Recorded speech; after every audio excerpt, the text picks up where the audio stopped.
Waaqayyo gooftaan macaa isin haa eebbisu. Yeroo hafuura qulqulluu barsiisu hafuurri Waaqayyo gooftaa macaa nurra dhufee baay'ee keenya san dubbadhu caalaa si hubachiisaa tureera. Addumatti immoo hafuurri Waaqayyo na waan atti meera. Waan atti dubbattu kana lafan buusu si wajjinan ta'a. Namoota sirkaa fudhataniif namoota fuula koo ofirratti dheebotan irratti ayyaana koonan dhangalaasaa naan jedheera Waaqayyo. Kanaafan dubbataara malee callisee dhumamini namni hafuurri qulqulluun keessa isaa bulee hafuurri hamaan dura dhaabatu qodaa waa lamaan ta'u qodaa biyya lafaan ta'u qodaa Waaqayyoo ta'a jennee wantoota baay'ee wajjiniin kaafnee ilaalaa turreerra. Kanaafi wantoonni wajjiniin kaafne baay'een isaa sammuu keessan keessa akka jiru nan beeka. Hafuurri qulqulluun nama hubachiisa, namaallee hin kadhata, jireenya namaa hin geeddara, namummaa namaa hin geeddara jennee waan baay'ee kaafnee haasaa turre. Eenyummaa qaba, miira qaba jennee wantoota baay'ee kaasaa turre. Namni hafuura qulqulluu keessaa hin qabne kallattii kamitti simboo kan qabne hojii Waaqayyo gooftaa macaa akka ittiin hin hojjetamne jireenyi isaa waan keessa akka deemu hubanne bu'aa akka deemu hubanne maraachaa akka deemu yookaan naan taaneef naan dabarreef nan du'eef nan badeef akka jedhaa deemu kafnee haasofneerra bal'inaan tokko lama sadii jennee tarreessine haasofneerra. Haa ta'u amma har'a wanta kun isin hubachiifachuu barbaadu Waaqayyootu akkas naan jedha ture yaana irraa dhaggeeffadha. Hafuura Waaqayyootu har'a dhugaadhuman isinitti hima waa malakkeetti cabjettanii dhuftanii hin guutu. Sababiin isaa nama 12 faata, nama 11 faata, nama 1 faata, nama 20 faata, nama 30 ta'a malee muluu mataadhuma hamma millatti nama dibu qaba Waaqayyo har'a. Nama simbiraatiin kan beeku ana gooftaan na diba har'a jedhanii amantiidhaan. Ogeessa na godha Waaqayyo jedhanii amantiidhaan. Ani badeen badu jedhanii mee amantiidhaan. Simboo sana irratti dhangalaasa hafuurri Waaqayyo jedhanii. Na geeddara hafuurri Waaqayyo jedhanii. Na jijjiira hafuurri Waaqayyo jedhanii. Na jajjabeessa hafuurri Waaqayyo jedhanii. Anoora geera wayi fandu bataa akka jedhanii nama simbiraatiin ilaamee jedhanii mee. Ana faana ta'ee hafuurri qulqulluun hojii hojjetu qaba jedhanii. Sababi isaa jedhanii mee. An sagalee dhageen bee manaa jedhanii. Hin baduwan jedhanii mee. Salphaduwan jedhanii. Ani jahu jedhanii. Kan biyya dhibeen hawwaataa jedhanii. Sababi isaa jedhanii mee haa. Ayyaana Waaqayyootu na wajjin jira jedhanii. Kan gataman jiru jedhanii amantiidhaan. Kan badan jiru jedhanii. Anarra garuu hafuurri Waaqayyoo bu'eera jedhanii. Gara tokkotti godha. Biyya lafaa jaallatu sana biyya lafa duukaa. Waaqayyoon jaallatu ana Waaqayyoon duukaa.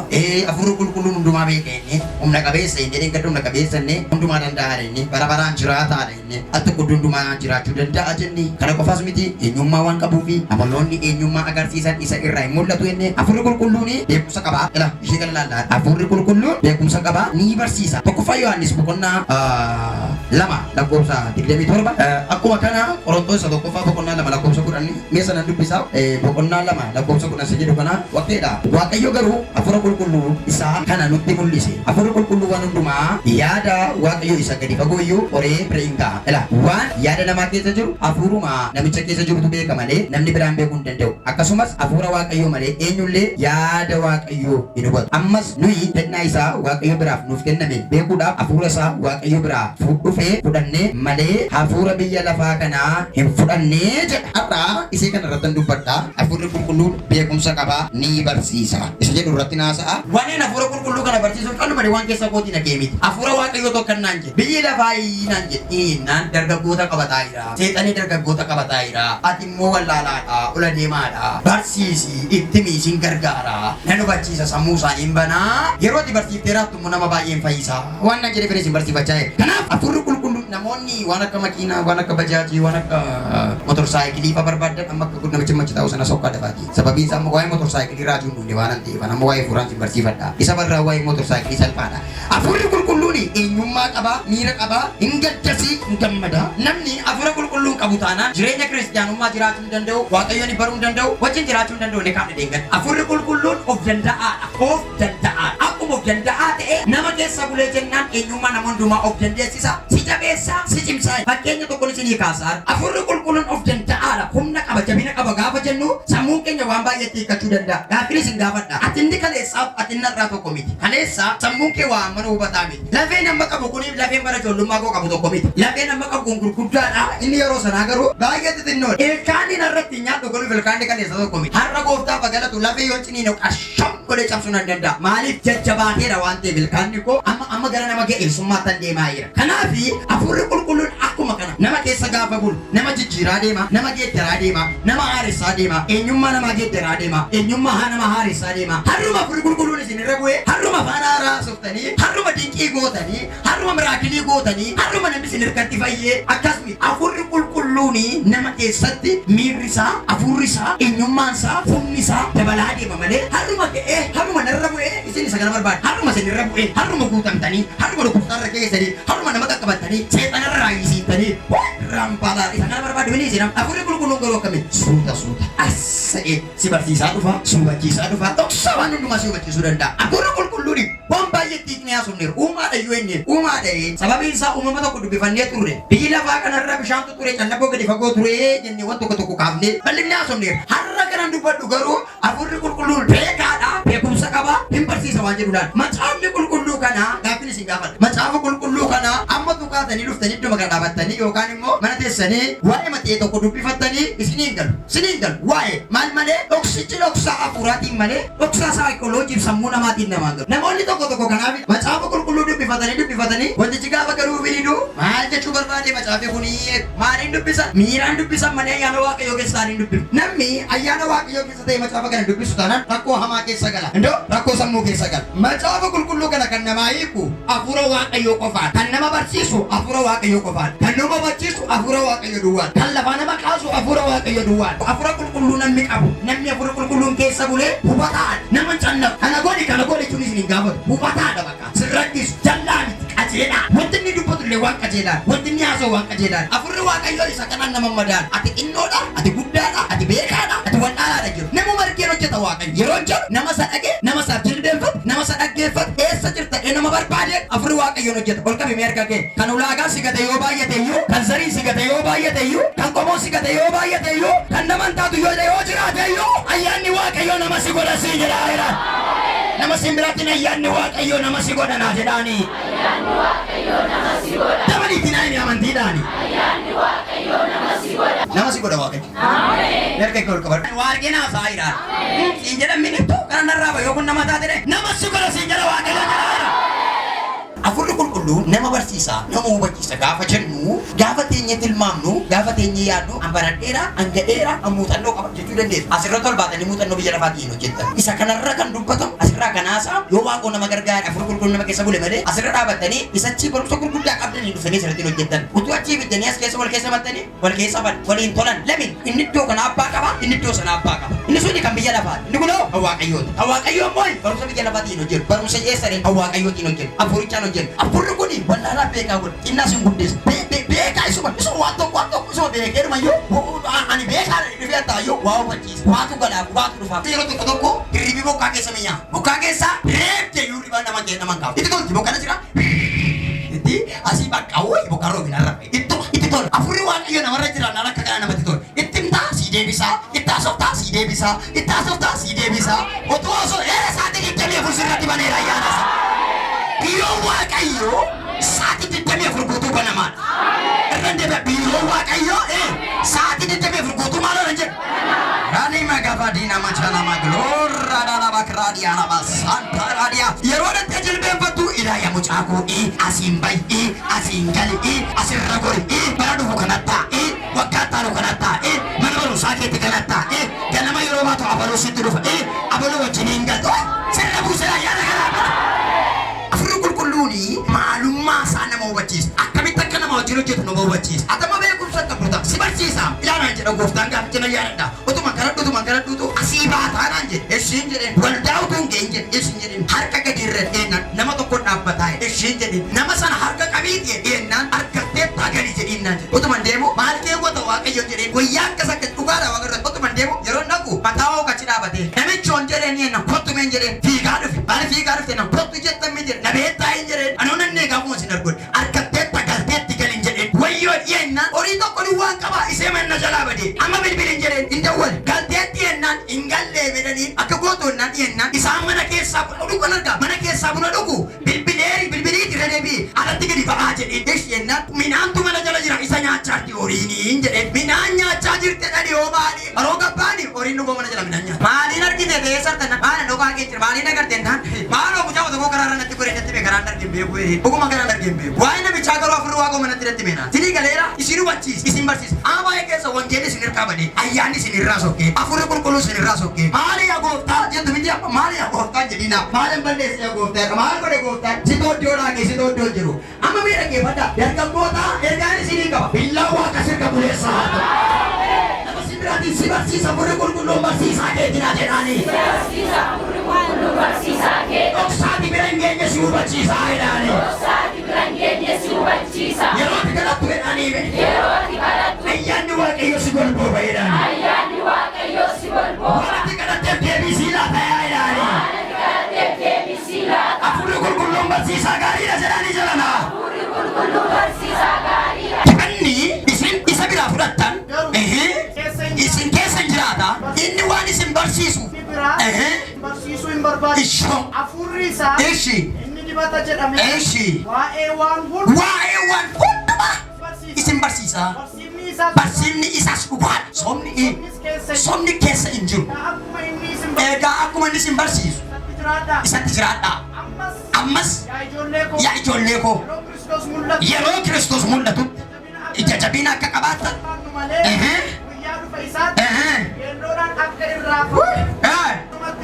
eesumatti maal ta'a? Jiraadha. Ilaa dhaggeeffadha. Maali afaan qaba? Afaan qaba. Maal beekna? Qaba beeknaas waan dhabeen qabu. Baay'een keessan rakkoon keessan akkasiin gooftaa wajjin waliin agarre kan godhe. Rakkina garra keessa hin bu'in waaqayyo si dhaga'u. Maaltu si boossa erga jirra keessi? Yoom waaqayyo nagartee yoom boossaa? Siin argamne waaqayyo. Dabititti waaqayyo nagartu safaras waan sa jalqabaa galata keessatti argattu. Lammataa araara keessatti argattu. Hafuurri fayyaa waaqayyoodhaaf deebiila. Daragaas gurra keessan natti qaba maalu. Yeroo itti jilbeenfattan daqiiqaa lamaan kadhadhee kaan jedhina waaquma sodaadha waan akkasii naasa'ina. Daqiiqa masanii jilbeenfadhee dhufaati waxii gadamoo hin jedhina. Hin jedhina akkas. Maal amma kadhatu maalatu murteessiteetta maal kadhattanii maal haasoftee buuta malee waan jettu. Yeroo itti jilbeenfattu haasaa namaan dhaqin. Waca namaas hin dhaqin jilbeenfa gadi bu'i. Yeroo gadi buutu yaa waaqayyo jedhi an dadhabaadha ayyakkamaadha yakkamaa jaalladhe galanni siif haa ta'u. Yeroo jettu afurri waaqayyo imimmaan sirra arguu qaba. Maal arguu qabdaa? Maal akka waaqoo si gargaare arguu qabda. Malee afuran kuti waaqoon nagoos akkasii. Dhaggeeffadhu. Erga jettee booddee araaratti gal. Yeroo araaratti galtu wayyoon hin jiru. Nan badee anoon jiru. Wallaalaadhaan beekumsa hin qabu manga'umsa hin qabu. Yeroo jettu ayyaanni waaqa dhufe sirra bu'a. Sirratti dhangalaa. Iddoo sii laata. Bakka sii laata. Siin jedhee si faana jiraayedha. Si sodaate malee ansi dhookaan jiraame siin jedha. Maaliin arga beektusuma nama tajaajilaa dhugan. Har'a galgalaa jalqabee yeroo rafte afurri qulqulluun si abarsiisu. Si abarsiisu ayyaanni waaqayyoo.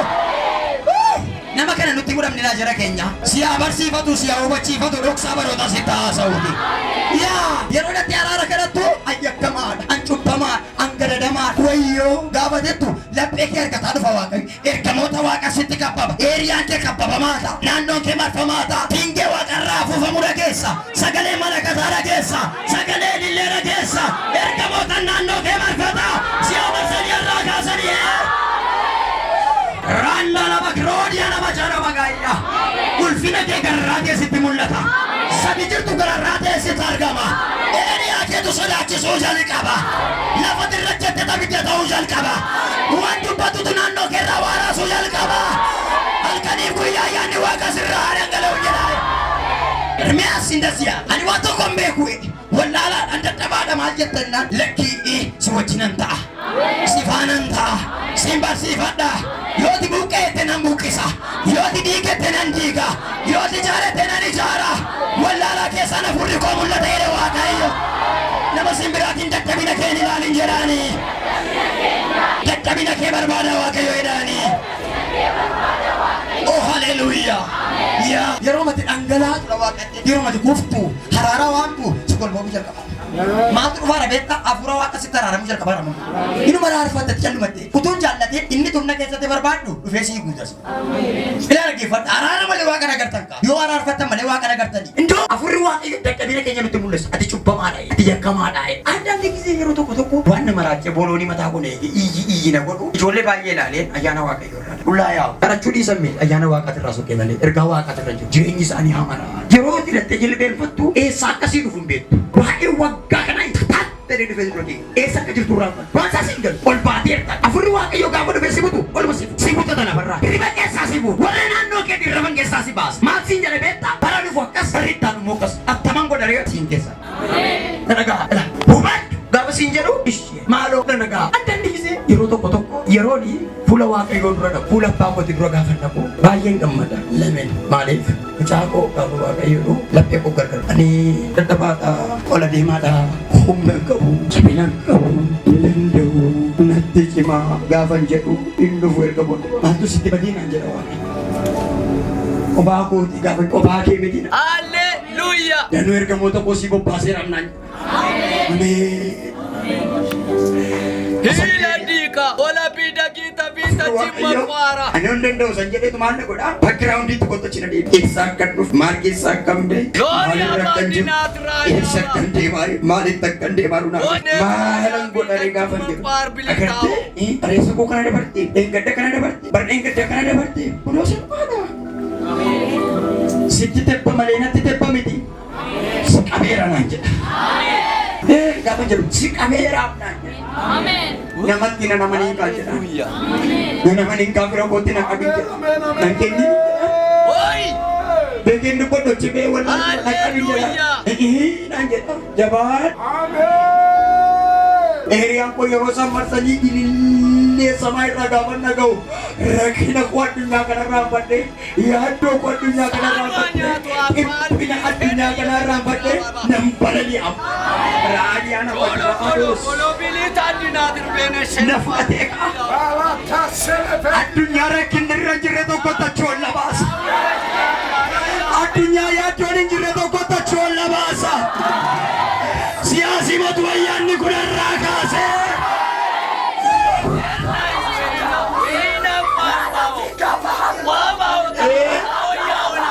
Ati wallaalaadha nan beeku. Beekumsa sii ta'a ga'umsa sii ta'a. Sitta jira ayyaanni godhe natti uwwisaa sii gadi. Ani ayyaana isaa keessan jira, simboo isaa keessan jira, miidhagina isaa keessan jira, sagalee isaa keessan jira. Sirratti dhangala'oo ayyaanni kun. Thank you, Holy Spirit. Thank you, Jesus' name. Thank you, Lord. Thank you, Baba. Ulfadule wakayo. Ulfadule wakayo. Nama baay'ee jira wayyaa Kamu wakayo. furru waaqayyo. Amma gaarii qabu furru waaqayyo. Sitakafatula hatika. Hilidikan taluta hamaga. Si barbaada. Raratika la bahati. Kophaa kadhatte ba'a. Kophaa dubbatte ba'a. Kophaa haasofte ba'a. Kophaa jilbeenfatte ba'a. Kophaa haasofte ba'a. Maal taate jedhe. Maala si hubachiise. Maala sitti maaye. Maal barbaadaaye. Si qallaba ayyaana isaa. Si qallaba. Si qallaba hafuura isaa. Si qallaba sagalee isaa. Sirratti dhangalaasee. Gadi bu'oota barbaadu. Afurri qulqulluu warra an beeka ani wajjin miti kan hin hojjetu. Ani hin beeku warra ani wajjin hojjetu. Ayyaanani waan keessan baane keessan. Buukaroo fura qulqulluu wajjin taate. Dhoksaa baay'ee baratta. Asirran bultu biyya lafaa miti lafiti bultu beektamee. Ergamoota waaqayyoon naannoo keetti dubbatu sitti mu. Dhugaadha fitti mu. Maadhi battaa'e. Ndee battaa'e. Si nyaachis. Si obaasu. Ara nyaadhan jedhe. Dubbii waaqayyoo dabba caalaa. Waadha halkan siin galu guyyaa siin galu. Jilbeenfattee illee quuftu ayyaa. Ijoollee miidhaginarra qabdu kanaaf fokkoruu dandeessa. Baran dhaladhee jalqabee ammarraa. Ati kana kan naan jedhu jiru. እግዚአብሔር መንፈስ ብረ waaqayyoo. Asirra bu'inaan. Asirran bu'inii asirra bu'inaan. Amma nan argaa. Kana booda kophaan galtu, kophaan teessu, kophaan nyaattu, kophaan dhugdu. Dhoksaa eenyu hubachuu hin dandeenye si hubachiisa ayyaanni waaqayyoo. Siman dargaggee lama nun qabi. Waan bara dhufu ta'uu iji kee haaru. Randa lafa kiraadoo dhabaanaa dhiyaana baasa. Waan waggaa dhufu ta'uu hafuurri waaqayyoo sitti mul'isu jedhaa. Si baneera ija kee, si baneera gurra. Baneera humna dhiiga Yesuus. Yaa waaqayyoo inaami amantiidhaan. Agartuu koobanii jedhaa iyyaati. Yaa waaqayyoo jedhaa iyyaati. Ija koobanii jedhaa iyyaati. Mi'alqa kee ol qabi. Nama dhabde sitti qaawwee sitti toluu dide kophaa taate kana booda kophaa miti. Kana booda kophaa miti. Nama 12 abbaan ta'anaa. Dargaggee lamaan ol qabadhu. Nama dhabde wagana dhabde sirraa goranii jedhanii dadhabdanii akka dee waaqayyo si duukaa ta'e jedha gooftaa. Nama baay'eetu galee afuura waaqayyoo cinaa saana. Susitta fee kusitta fee kama sitta fee kamana sitta fee. Inni sitti namni ayyaanni waaqa sirraa dibamee jira. Ati kana wajjin nagaa ayyaanni keedaniimi. Nagaa simboon keedaniimi. Harka keessatti dhala harka mirgaan fuudhaa. Biyya irraa jalqabe. Dhoksaa namni hubatee bira keenya si haa hubachiisu. Waamalee sii kadhadha sii ta'an waan argee. Guyyaa irraa kaasee. Bineensota obboleettii godhee booddee nabi. Maal takka godhee hamma namni jedhutti nama qayyaruun qabanaa. Addunyaa kana irratti barbaadeera. Harta addunyaa irra si naannessee. Gammaaf gamanni si nafin. Afaan wangeelaa ta'e. Wangeelaaf miila ta'e. Siina hojjetu waaqayyo. Kanseriin dura kennaa batiin. HIV'n dura kennaa batiin. Isa namni faarinnatti dhadheekatee darbe fuula waaqayyo fuuli ba'i lafa. Bara dargaggeessi riba du'aa keessa jiru ayyaana waaqayyo sirra kaa'eera.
Ayyaanni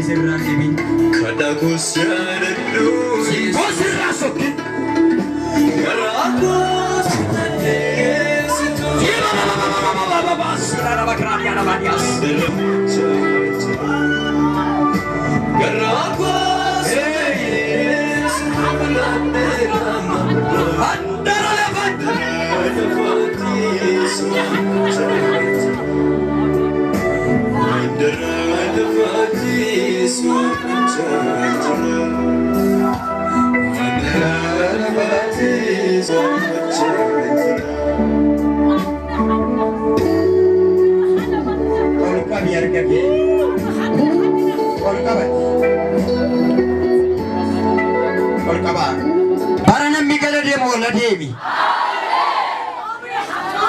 Bara namni foolii dhabe foolii gaarii sirra kaa'eera. Uffee si haa eebbisu Waaqayyo si haa eebbisu. Si haa eebbisu. Bara biyyi waan nyaatu dhabe maratadhu nyaadhu. Bara namni waan deemuuf hin beekne mul'ata sirra kaa'eera. Nan gargaara mucaa koo kana naan jedhama. Harkan qaba dhala koo kana naan jedhama. Nan jajjabeessa mucaa koo kana naan jedhama. Dhiiga hoolichaa si tuqeera. Tuqeera. Tuqeera. Tuqee. Barattee milkaa'i. Hojjettu milkaa'i. Balbala sitti baneera. Fuula kee uffee fuula ifaa godheera. Ila burdu kabati kana dhageessuudhaan dhaggeeffadhaa ergaan natti dhufeera. Jala baraadha na boona dhiyaas. Raanna na bakroodiyaa nama. Reera na booraachiina bakraadiyaa. Ila dhagaa ergaan haasawwan jedhu kana. Akkannaan jedha gooftaan konni waaqaaf lafa uume. Afaan si godhate jedha Waaqayyo. Harka si godhate jedha Waaqayyo. Siilan tochuu jedha Waaqayyo. Ulfina koo karaa kee mul'isadha Waaqayyo. Eresinii ta'eera.